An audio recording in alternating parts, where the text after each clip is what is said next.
नमस्कार दोस्तों, आप देख रहे हैं सत्यपथ का एक खास एपिसोड। और सत्यपथ के इस खास एपिसोड में आज हम चर्चा करने वाले हैं पहलगाम में हुए आतंकवादी हमले के बाद जन्मे एक ऐसे घातक विमर्श के बारे में जो गैर जरूरी भी है और अमानवीय भी है।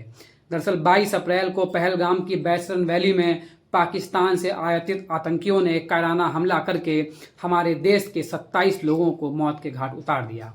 इसके बाद पूरे देश में एक ऐसा माहौल पनपा और पूरा देश गुस्से की भावना से भर गया कि इस बार पाकिस्तान से हमें कुछ बड़ा बदला लेना होगा, जिससे दोबारा वो भारत की तरफ आंख उठा करके ना देख सके और इस तरह की किसी भी आतंकवादी गतिविधि को अंजाम देने से पहले उसे 100 बार सोचना पड़े।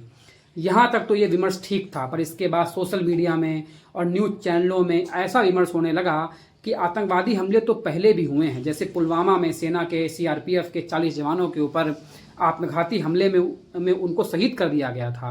उरी में, पठानकोट में कई हमले हुए हैं, पर इस बार ये हमला आम नागरिकों पर है। इस बार ये हमला घूमने गए टूरिस्टों पर है, इसलिए इसका बड़ा प्रतिकार होना चाहिए। मुझे इसी चीज़ से समस्या है।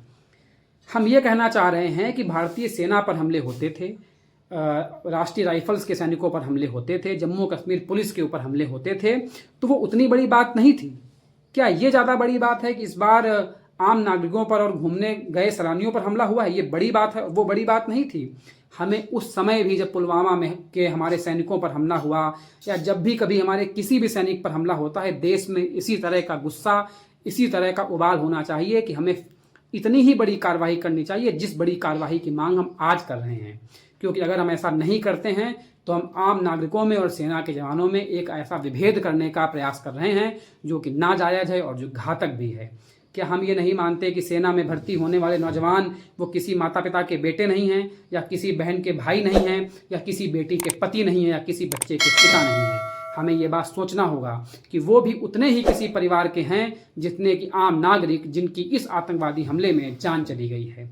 क्योंकि ये विमर्श घातक है और हमें इस विमर्श से बाहर निकल करके एक मुश्त होकर के इस बात की मांग करनी होगी कि आतंकवादी घटना, आतंकवादी हमला चाहे छोटा हो बड़ा हो, चाहे देश के सैनिकों पर हो, चाहे देश के आम नागरिकों पर हो, वो देश की आत्मा पर चोट होती है। और हम हर हमले के बाद जवाबी कार्रवाई ऐसी होनी चाहिए कि जिससे हमारे पड़ोसी आतंकिस्तान को दोबारा ऐसा करने की हिमाकत करने के बारे में वो कभी सोच ना सके। क्योंकि अगर हम ऐसा नहीं करते हैं तो हम देश में एक विभेद पैदा कर रहे हैं और इससे कहीं ना कहीं हमारे सैन्य बलों का मनोबल भी टूटता है।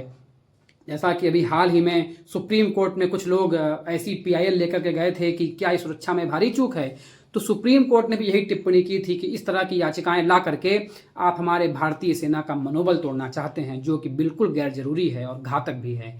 हमें ये विभेद करने से बचना चाहिए। हमें इस तरह की हर मानसिकता के खिलाफ बोलना चाहिए जो इस तरह का विभेद करती है कि वो हमला तो ठीक था पर इस बार कड़ी कार्रवाई होनी चाहिए। कड़ी कार्रवाई तो हर बार होनी चाहिए और हर बार आतंकवादियों को मुंहतोड़ जवाब तो देना ही चाहिए, उनके दांत खट्टे ही करने चाहिए, क्योंकि वो इसी के काबिल हैं और उनके साथ इसी तरीके से बात होनी चाहिए। वो एक कहावत है कि सुबह होने को है माहौल बनाए रखिए, एक न एक सही अंधेरे में सम्मा जलाए रखिए। तो इस बार हम पूरी ऐसी उम्मीद कर रहे हैं कि इस बार ऐसी कार्रवाई होगी जिससे पाकिस्तान कभी दोबारा इस तरह की बात करने की हिमाकत नहीं कर सकेगा।